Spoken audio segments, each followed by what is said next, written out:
Bismillahirrahmanirrahim. Assalamualaikum warahmatullahi wabarakatuh. Selamat pagi dan salam akal sehat bagi kita semua, teman-teman.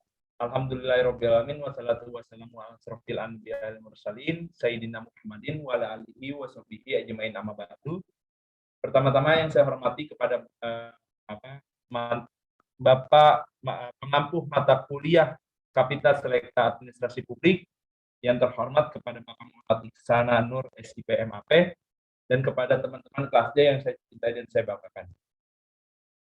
Sebelum memasuki ranah lebih dalam perihal materi yang akan dipaparkan oleh kelompok 5 mengenai sistem pemerintahan berbasis elektronik atau yang bisa kita sebut SPBE, izinkan saya Rifki Alfian Sudarto selaku moderator dan sekaligus dari anggota kelompok 5 memperkenalkan dari masing-masing anggota dari kelompok 5. Kita cek ombak dulu ya, apakah di sini ada Nur Fauzia Putri Tresna gimana? Hadir. Oke, hadir ya. Untuk Ray Naldi Sunaryadi. Hadir. Halo semuanya. Oke, siap.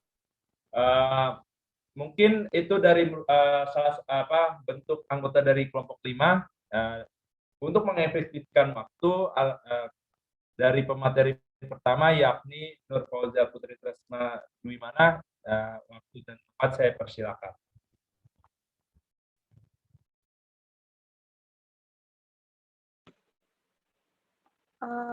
Untuk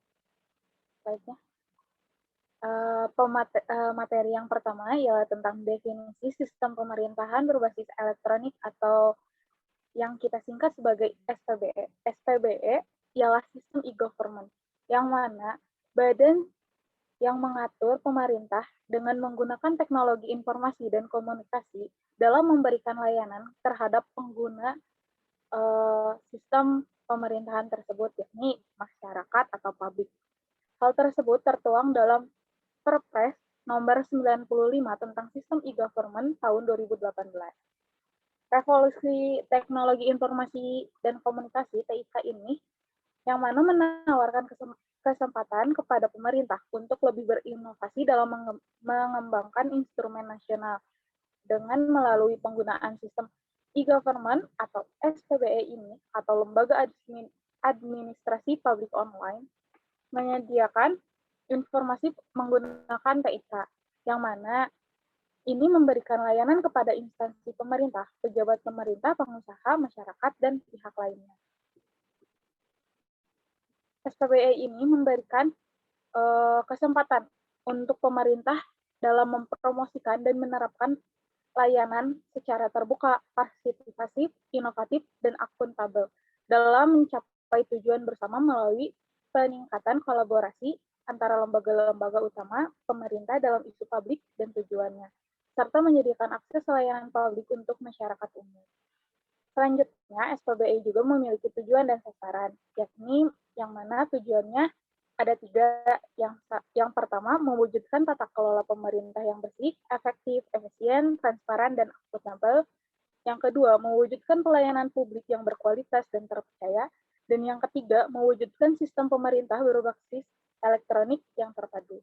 Serta SPBI ini mempunyai beberapa sasaran, yakni yang pertama terwujudnya tata kelola dan manajemen SPBE yang efektif dan efisien. Yang kedua, terwujudnya layanan SPBE yang terpadu dan berorientasi kepada pengguna. Yang ketiga, terselenggaranya infrastruktur SPBE yang terintegrasi. Dan yang keempat, meningkatkannya kapasitas sumber daya manusia SPBE. Selanjutnya akan dilanjutkan oleh teman saya. Terima kasih.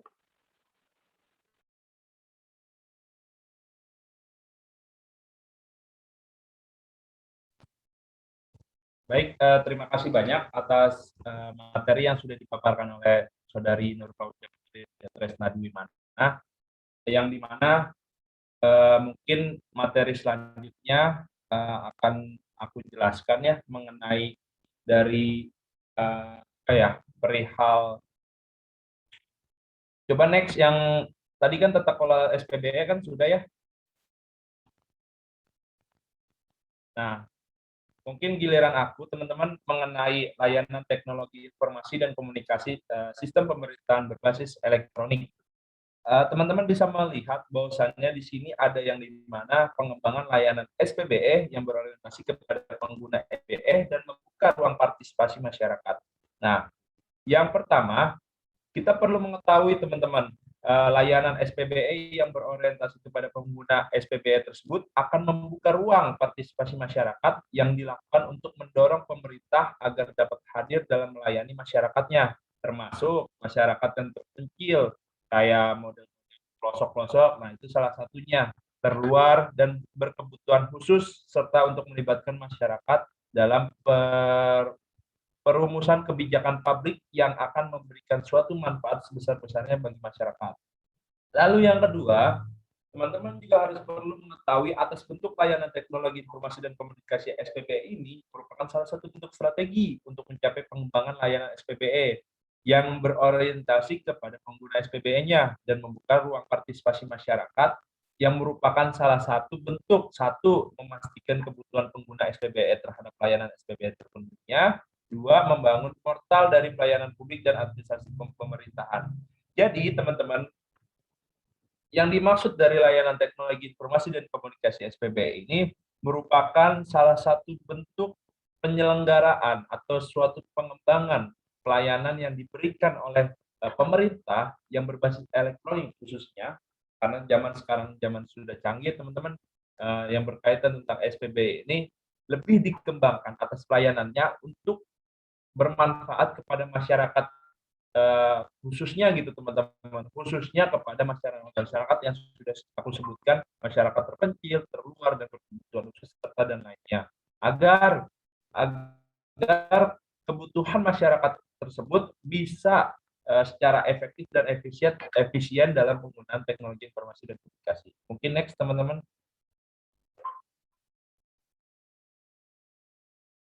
Nah, di sini yang perlu diketahui atas adanya peningkatan kualitas layanan SPBE yang berkesinambungan. Yang pertama, peningkatan kualitas layanan SPBE ini merupakan salah satu yang dilakukan secara sistematis dan berkesinambungan untuk meningkatkan efisiensi dalam pengelolaan layanan SPBE dan memberikan kepuasan kepada pengguna SPBE. Maksudnya adalah ketika pemerintah sudah memberikan suatu pelayanan SPBE, akan memberikan suatu kualitas juga gitu teman-teman, agar kualitasnya tersebut bisa meningkatkan efisiensi dalam pengelolaan layanan tersebut. Dan tujuannya apa? Tujuannya untuk memberikan kepuasan dalam penggunaan SPBE tersebut. Aktornya siapa? Pemerintah. Yang penggunanya siapa? Masyarakat, gitu teman-teman. Lalu yang kedua, strategi untuk mencapai peningkatan kualitas SPBE yang berkesinambungan adalah yang pertama, melakukan integrasi layanan di dalam dan antar instansi pusat dan pemerintah daerah. Maksudnya di sini adalah merupakan salah satu bentuk kerjasama antara di dalam maupun di luar, antara instansi pusat maupun pemerintah daerah. Lalu yang kedua, menerapkan manajemen dan teknologi layanan SPBE yang tepat guna dan tepat sasaran. Maksudnya adalah gini teman-teman, ketika pemerintah menerapkan manajemen atau teknologi layanan SPBE, apakah pemerintah tersebut sudah memenuhi syarat-syarat yang sudah ditentukan atau disepakati guna supaya layanan SPBE tersebut memberikan suatu kualitas dengan tepat sasaran kepada masyarakat yang membutuhkan gitu. Next, coba. Oke, di sini penyelenggaraan struktur SPBE. Nah, maksud dari penyelenggaraan struktur SPBE di sini dilakukan secara mandiri, terintegrasi, terstandarisasi, dan menjangkau instansi pusat dan pemerintah daerah. Yang pertama, penyelenggaraan dalam instruktur SPBE mencakup pusat data nasional, jaringan intra pemerintah, dan sistem penghubung layanan pemerintah. Yang kedua, agar efektivitas, efisiensi, berkesinambungan, aksesibilitas, dan keamanan dapat ditingkatkan, maka penyelenggaraan infrastruktur SPBE dilakukan secara mandiri, terintegrasi, terstandarisasi, menjangkau semua instansi pusat dan pemerintah daerah. Yang ketiga, penyelenggaraan infrastruktur SPBE dilakukan dalam rangka mendukung kebijakan. Kebijakan apa? Kebijakan moratorium pembangunan pusat data oleh instansi pusat dan pemerintah daerah untuk mengarahkan penggunaan pusat data nasional. Yang terakhir merupakan salah satu bentuk strategi dalam mencapai penyelenggaraan infrastruktur SPBE secara mandiri, terintegrasi, terstandarisasi, dan menjangkau instansi pusat dan pemerintah daerah. Tujuannya apa? Tujuannya untuk memanfaatkan infrastruktur SPBE yang telah tersedia secara optimal. Lalu yang kedua, memanfaatkan jaringan pita lebar untuk aksesibilitas infrastruktur SPBE. Next, coba. Okay. Nah, di sini mungkin teman-teman bisa melihat bahwasannya di sini terdapat adanya optimalisasi penggunaan aplikasi umum SPBE yang terintegrasi dan berbagi pakai. Maksudnya merupakan salah satu bentuk pengoptimalisasikan dalam penggunaan aplikasi yang sudah dibuat oleh pemerintah. Tujuannya untuk berbagi pakai yang dilakukan untuk meningkatkan efisiensi belanja TIK, khususnya penggunaan aplikasi SPBE dan menggunakan integrasi proses bisnis pemerintahan. Lalu yang kedua, strategi untuk mencapai optimalisasi penggunaan aplikasi umum SPBE yang terintegrasi dan berbagi pakai adalah dengan menggunakan teknologi layanan yang mampu melakukan bagi pakai aplikasi umum SPBE seperti teknologi komputasi awan. Next, coba. Ternyata banyak sekali ya aku ya. Di sini terdapat adanya penyediaan data dan informasi yang terintegrasi dan berkualitas. Yang pertama, penyediaan data dan informasi yang terintegrasi dan berkualitas dilakukan untuk memenuhi kebutuhan pemerintah, pelaku usaha, dan masyarakat dalam pengambilan keputusan serta penyusunan kebijakan maupun penyusunan program kegiatan yang sudah dibuat. Kedua, penyediaan data dan informasi diarahkan menjaga keamanan data dan informasi yang bersifat strategis merupakan salah satu bentuk rahasia dalam rangka mewujudkan kedaulatan informasi pemerintah. Ini merupakan salah satu bentuk privasi pemerintah dalam penyediaan data dan informasi untuk kepada masyarakat. Yang ketiga, perlu diketahui dalam pembentukan penyediaan data tersendiri itu memiliki strategi dalam mencapai penyediaan data dan informasi yang terintegrasi dan berkualitas. Yang pertama, perlu menerapkan manajemen data yang terpadu. Yang kedua, menerapkan manajemen keamanan informasi yang terpadu. Lalu yang ketiga, menggunakan teknologi analitik data dan kecerdasan buatan. Next, coba. Banyak ya ternyata. Oke, sumber daya manusia SPBE. Perlu diketahui teman-teman, dalam menyelenggarakan suatu sistem, perlu adanya foto penggeraknya, yakni SDM. Nah, di sini saat ini semua pemerintah di Indonesia berlomba-lomba, bukan berlomba-lomba ini, berlomba-lomba mungkin, berlomba-lomba membangun SPBE. Mungkin ini tipe teman-teman yang membuat PPT-nya. Jadi berlomba-lomba membangun SPBE. Jadi pemerintah, provinsi, dan kabupaten atau kota, namun setelah pemerintah, provinsi, dan kabupaten atau kota mengembangkan SPBE, muncul masalah dalam pengelolaannya. Perlu diketahui, SDM SPBE ini memiliki faktor yang dapat menjadikan salah satu bentuk indikator atau permasalahan utama pengelolaan SPBE di tingkat daerah maupun Detiknas. Yang pertama, aplikasi elektronik yang dipakai oleh tiap-tiap perangkat daerah disebar dan beragam. Yang kedua, belum adanya sistem atau aplikasi yang terintegrasi antar perangkat daerah. Yang ketiga, belum adanya data dasar yang menjadi rujukan bagi sistem atau aplikasi. Yang keempat, kapasitas bandwidth belum memadai dan masih terjadi perbedaan yang cukup besar atau gap-nya di antara perangkat daerah. Yang kelima, belum adanya pusat data atau data center. Yang keenam, informasi dan penerapan keamanan informasi kurang mengedepankan kajian risiko karena lebih mengedepankan implementasi teknologi. Yang terakhir, merupakan salah satu sebagian hak cipta dipegang oleh pihak swasta sehingga ketergantungan terhadap pemegang hak cipta sangat tinggi di Indonesia terutama. Nah, mungkin dari hal yang seperti ini, sumber daya manusia ini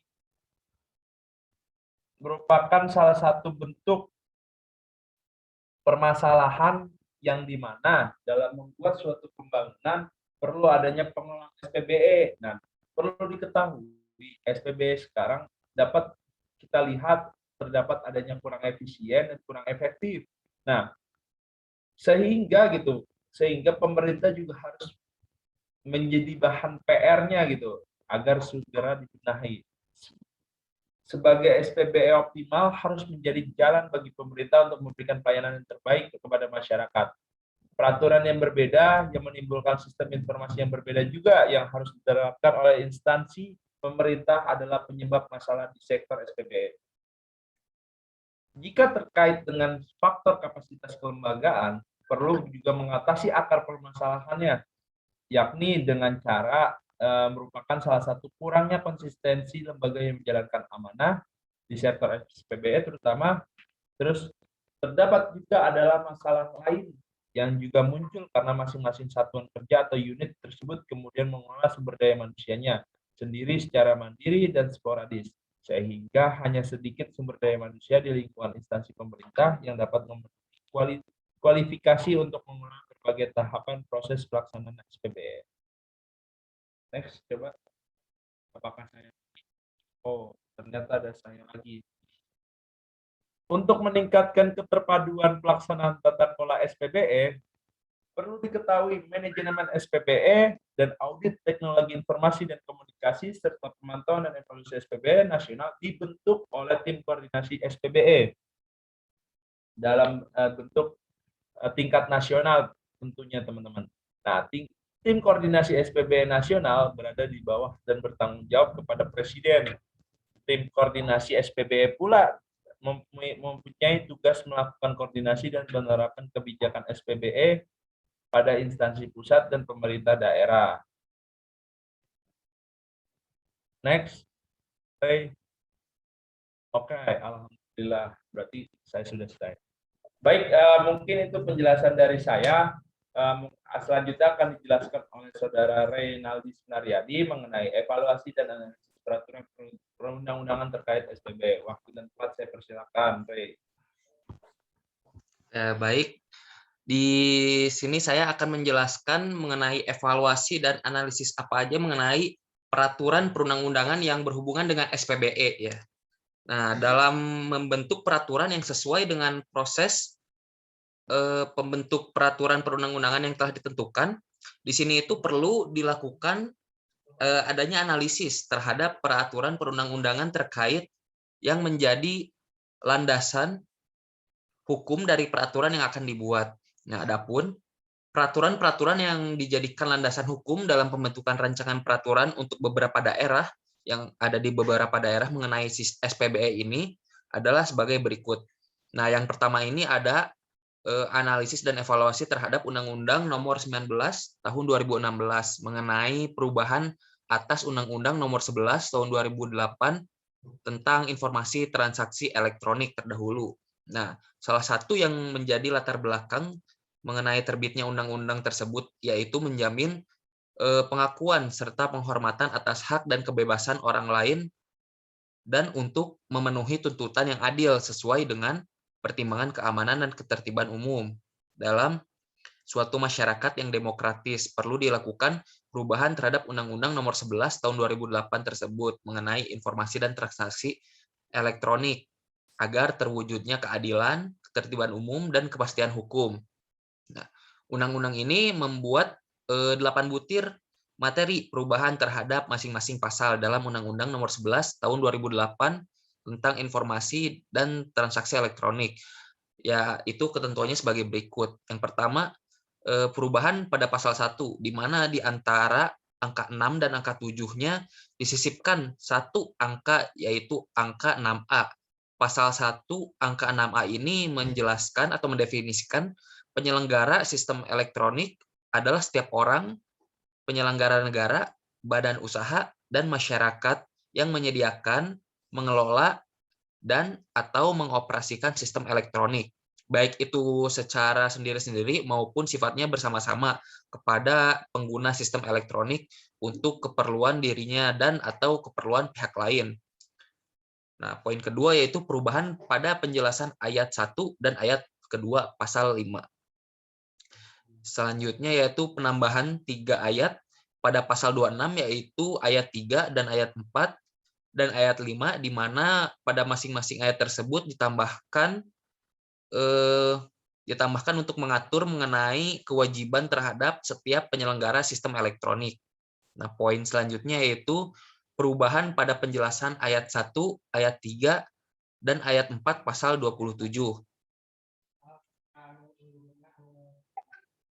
Lalu poin yang kelima yaitu ada perubahan pada ayat ketiga dan ayat keempat pasal 31, di mana masing-masing dari ayat tersebut itu mengatur mengenai intersepsi atau penyadapan yang dilakukan dalam rangka penegakan hukum yang pengaturan lebih lanjutnya itu diatur dengan undang-undang tersendiri. Nah, poin keenam, ada perubahan pada pasal 40, di mana diantaranya ayat 2 dan ayat 3 itu disisipkan 2 ayat, yaitu ayat 2A dan ayat 2B, serta perubahan pada ayat ke-6.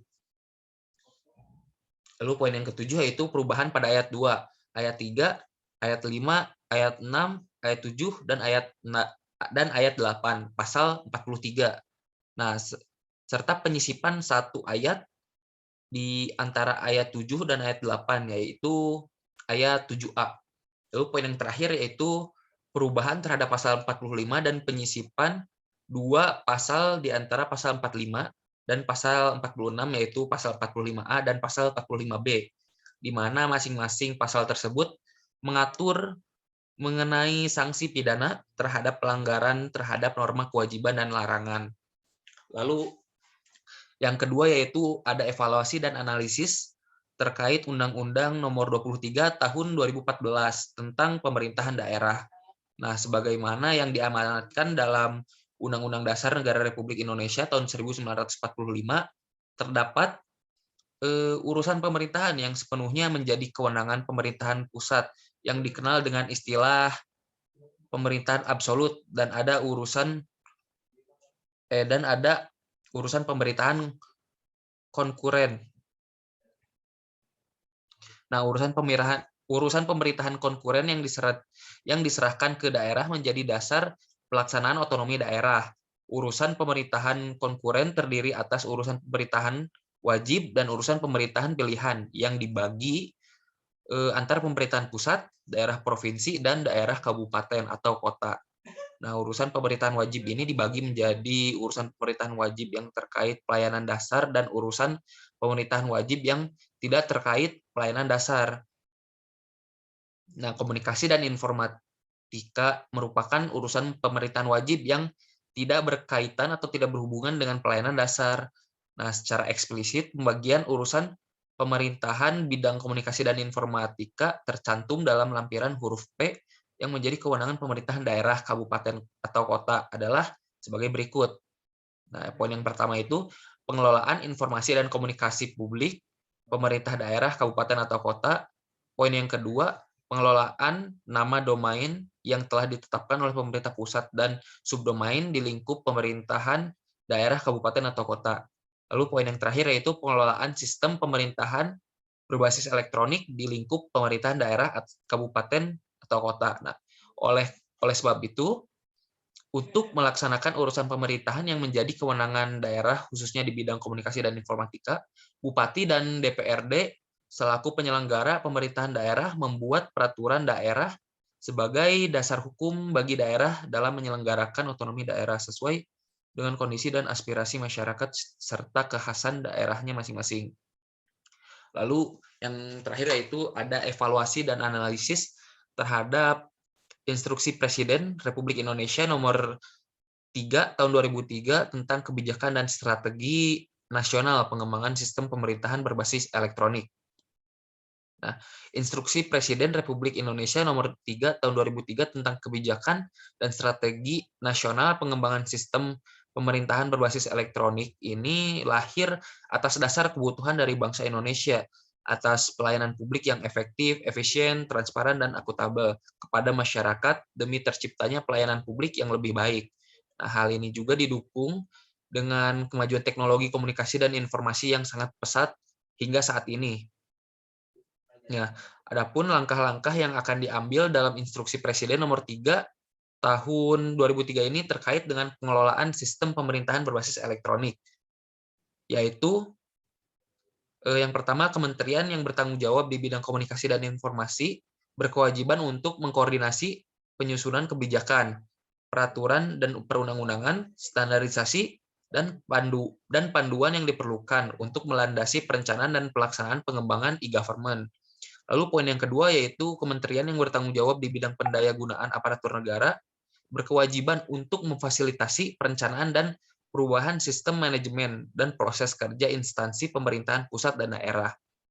Lalu poin selanjutnya yaitu kementerian yang bertanggung jawab di bidang perhubungan berkewajiban untuk mendorong partisipasi dunia usaha dalam pengembangan jaringan komunikasi dan informasi di seluruh wilayah negara. Yang mana ini merupakan tinjauan ulang aturan yang menghambat investasi. Lalu poin selanjutnya atau poin keempat yaitu ada kementerian yang bertanggung jawab di bidang riset dan teknologi berkewajiban untuk mengkoordinasi kemampuan teknologi yang ada di lembaga penelitian dan pengembangan serta perguruan tinggi untuk menyediakan dukungan teknologi bagi keperluan optimasi pemanfaatan teknologi informasi dalam pengembangan e-government.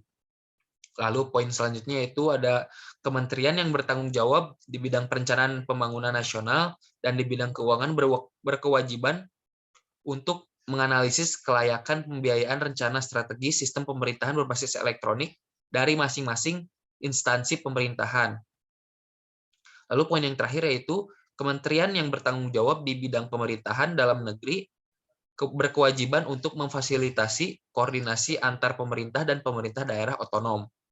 Nah, atas dasar tersebut, pemerintah daerah, provinsi, dan dapat melakukan pengelolaan sistem pemerintahan berbasis elektronik demi terciptanya pelayanan publik yang efektif, efisien, transparan, dan akuntabel kepada masyarakat sehingga pelayanan publik yang ada di Indonesia ini dapat menjadi lebih baik lagi di masa yang akan datang.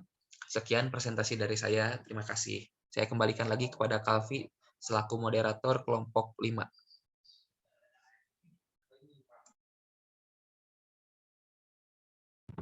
Ya, terima kasih banyak atas Saudara Reynaldi Sundaryadi yang sudah menjelaskan tentang pemaparan materi mengenai evaluasi dan analisis peraturan perundang-undangan terkait SPBE. Mungkin begitu saja teman-teman mengenai pemaparan materi dari kelompok 5. Dari kami anggota kelompok 5, mohon maaf sebesar-besarnya, mohon maaf juga bila ada kekurangan dari presentasi kami, dan terima kasih banyak. Saya tutup dan mewakili dari kelompok 5, saya Rifki Kalfensilato selaku moderator undur diri. Wabillahi taufiq wal hidayah. Wassalamualaikum warahmatullahi wabarakatuh. Waalaikumsalam warahmatullahi wabarakatuh.